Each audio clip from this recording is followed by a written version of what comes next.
Do you want to show people how to make a sourdough starter? Yeah. Okay. Are we going to do that today? No. No. Okay. Okay. Okay. Maybe tomorrow. Alright. Hey guys, how's it going? Today, people have asked me for it. So you guys are going to learn how to make a sourdough starter from scratch. What is a sourdough starter? Well, it's essentially a bacterial yeast that is grown and used in making sourdough bread. Most of the recipes and baking recipes that I do, I would say 90% of them involve me using a sourdough starter. So if you've ever been curious about how to make a sourdough starter or you failed at making a sourdough starter, this video is for you. We're going to go through the entire process. It's going to take somewhere in the ballpark of 5 to 7 days until we have an established sourdough starter, but I will lead you every step of the way, and hopefully we will get there together and bake some awesome bread. So what exactly is a sourdough starter doing? Well, the bacteria is feeding on yeast and then it is creating gas. So essentially what's causing rise in your bread, in your sourdough bread, is bacteria farts. Your bacteria is farting and creating gas, and therefore you're getting rise. So when we start to see our sourdough starter rise and fall, that is the reason.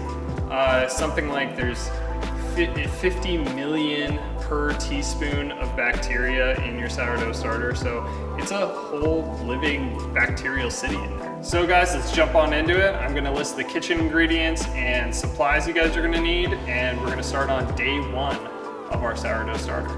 Let's do it. All right guys, to get our sourdough starter started, and that is a tongue twister, you're gonna need some kitchen tools. So first thing we're gonna need, and most important, is a kitchen scale. Any kitchen scale will do. I use the Acai coffee scale, but that's because I like brewing a lot of pour overs at home. This thing is crazy accurate, but it is very expensive. And there are cheaper options out there. So if you guys pick anything, just pick something that works and works well.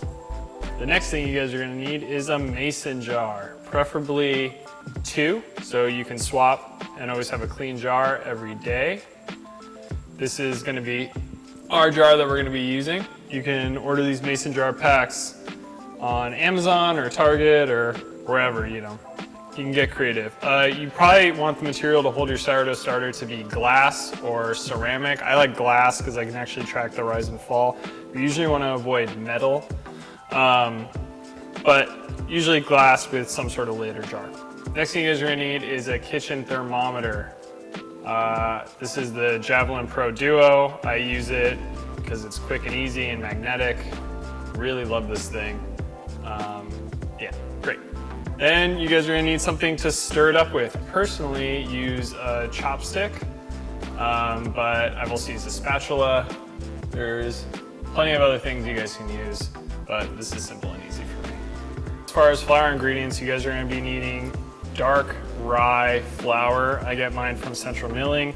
Some of the other flour you guys are going to be using is all-purpose flour, and those are the 2 primary flours you'll be using. Once this is set up, you can feel free to switch to whatever flour you want. If you can't get a hold of dark rye flour, use whole wheat flour would be my suggestion.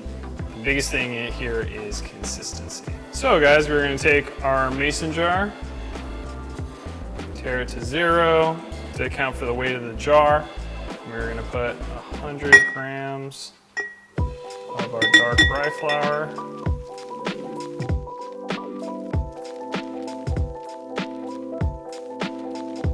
There you go. And then we are going to be putting in 125 grams of water.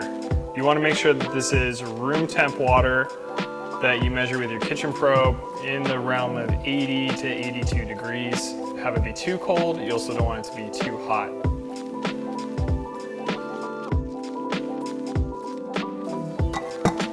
And the last thing we're gonna do is we're just gonna take our chopstick or our spatula and we're gonna incorporate it all evenly.